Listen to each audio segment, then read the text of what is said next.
Hey everyone. So today I am going to kind of do what I did yesterday with the video and taking notes. I'm going to post this note sheet on Google Classroom, and then I'm going to post the other papers that I'm going to show you on there as well. So that way you have this video and you have different papers. So what this is, it's kind of a guideline for the notes of the things that I'm going to go over. You can take the notes however you would like. If you are doing this on the computer, if you want to adjust some things, maybe take out a bullet point, add a bullet point, whatever you want to do, that's fine. As long as you have all the information, I am cool with that. So this is the note sheet that you guys are going to be looking at while I go over all this information. So the papers that I'm going to show you are a little bit overwhelming and a little bit scary, and that's okay because I'm going to go over it. So we're going to talk about English Civil War and the Glorious Revolution.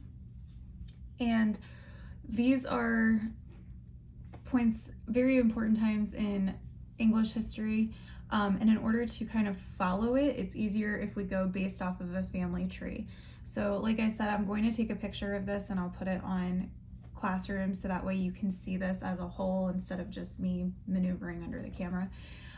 But if you remember when we talked about Henry VIII, he is King of England and he starts the Anglican Church during the Protestant Reformation.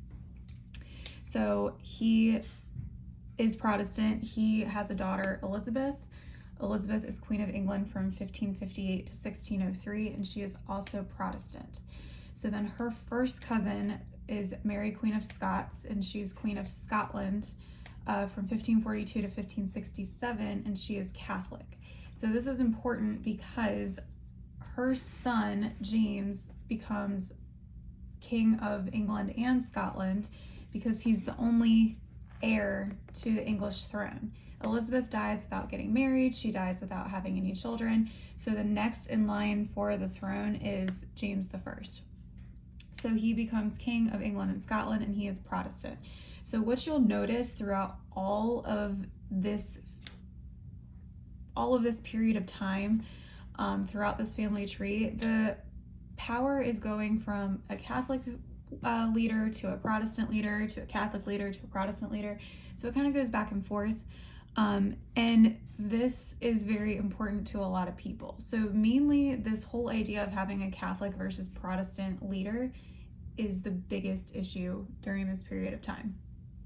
So just to go through everything, so James I becomes king, and then he has a son, Charles I. Charles I is also Protestant. It's during this time after Charles I, kind of in between Charles I and Charles II, we have the English Civil War. And I'm going to go into more detail about this in a bit. However, I put this here just so we have all of the information on this paper. But I'll go into more detail about the English Civil War.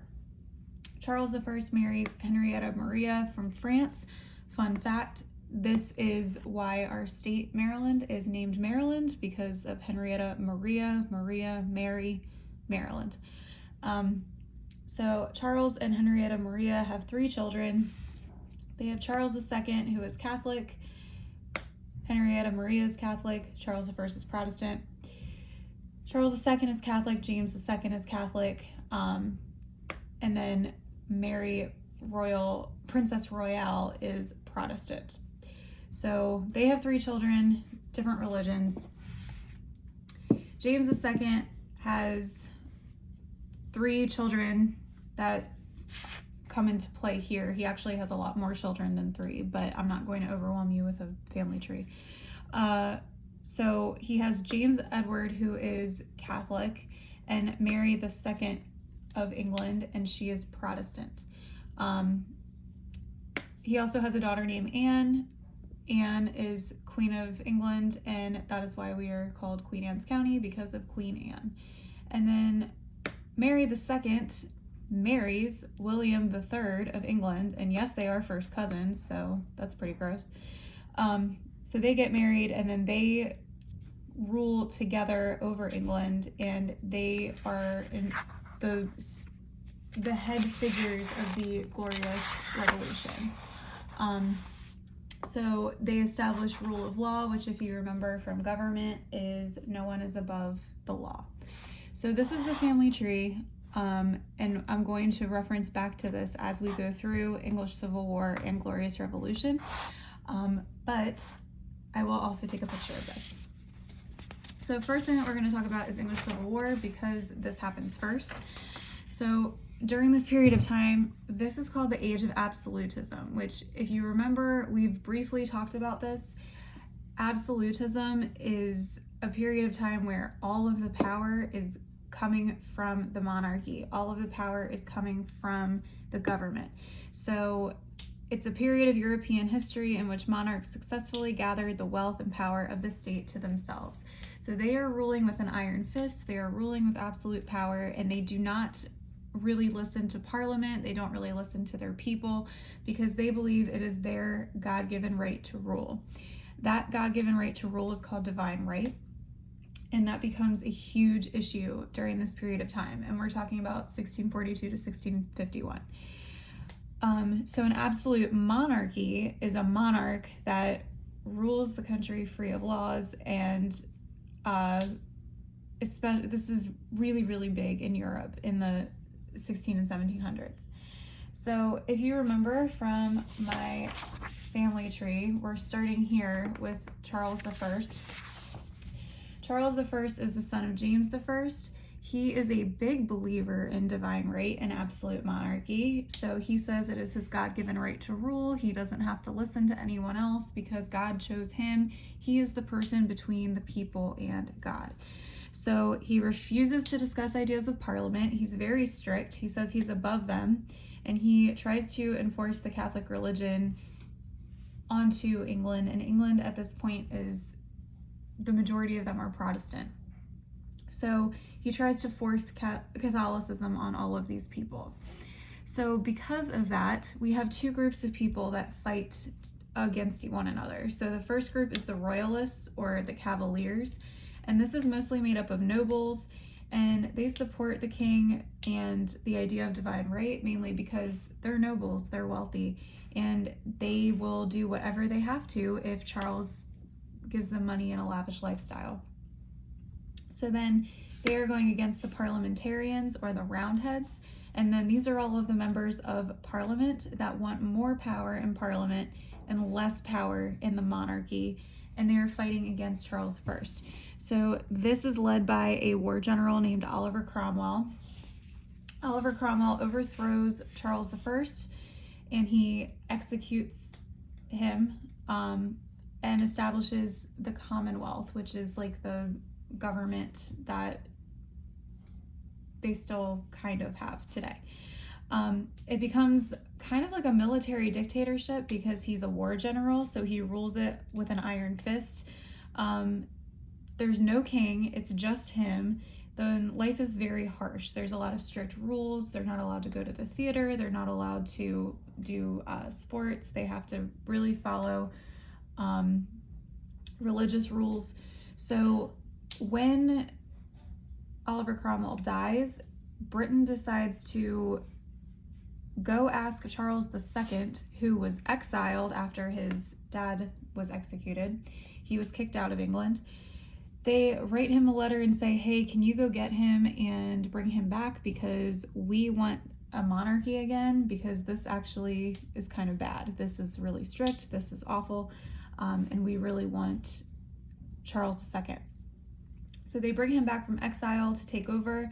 He reestablishes the monarchy, and the funny thing is they change all of the documents to make it look like he had taken over from the beginning. So they kind of erased history and took out Oliver Cromwell and adjusted it so it looks like Charles II took over immediately after Charles I's death. So to sum all of this up, the English Civil War resulted in the 3 E's. So 3 E's are execution of Charles I, so he is killed, exile of Charles II, they kick him out, and then establishment of the Commonwealth. So these are the 3 main points of the English Civil War. And the whole idea is trying to take power away from the monarchy.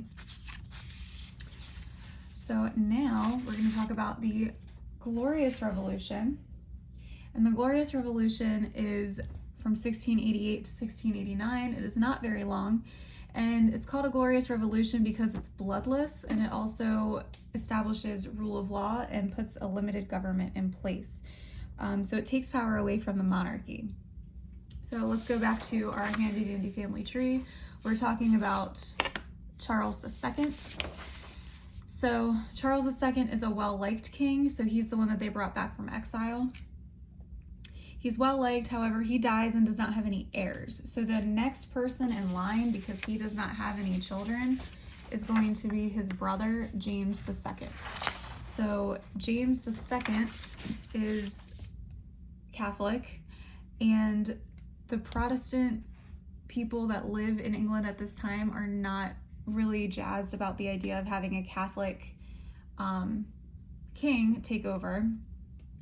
So they are kind of nervous about it. James II takes power and he gives all of the government positions to Catholic people, and Parliament gets kind of mad about it because the only real qualification that they have is that they are Catholic.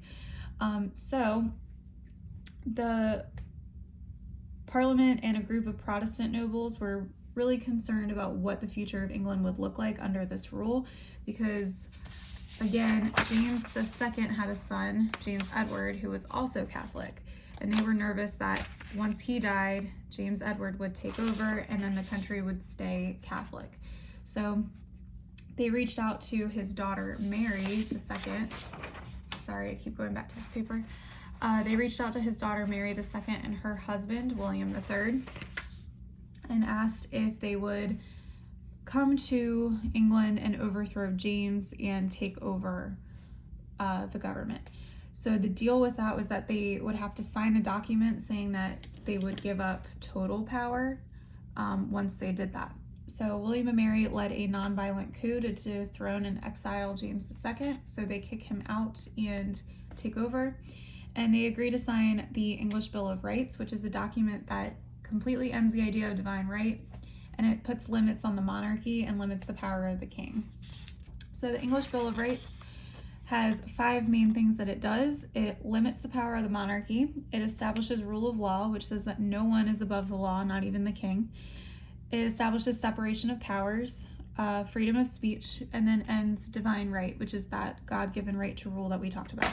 So the interesting thing is that this is the English Bill of Rights, but we have a lot in common in our Bill of Rights and in our government that is in these same steps. So we borrowed quite a bit from the English Bill of Rights in the US. So Glorious Revolution is glorious because it limits the government and it is bloodless, and England is happy to have Parliament really be the ones that are in control. So I'm going to take a picture of all of these documents and I will put them on Google Classroom, and I will also put the family tree. And then you can fill out this note sheet based on everything that we've talked about. I am going to do a Google form just so you guys can answer a couple questions or ask me anything that you need to ask me if you are struggling. I am going to do office hours probably tomorrow, and I'll do a Google Meet, so if you guys want to log on and ask me questions, you can. I hope you all are doing well, and hopefully I will see you soon. Bye guys.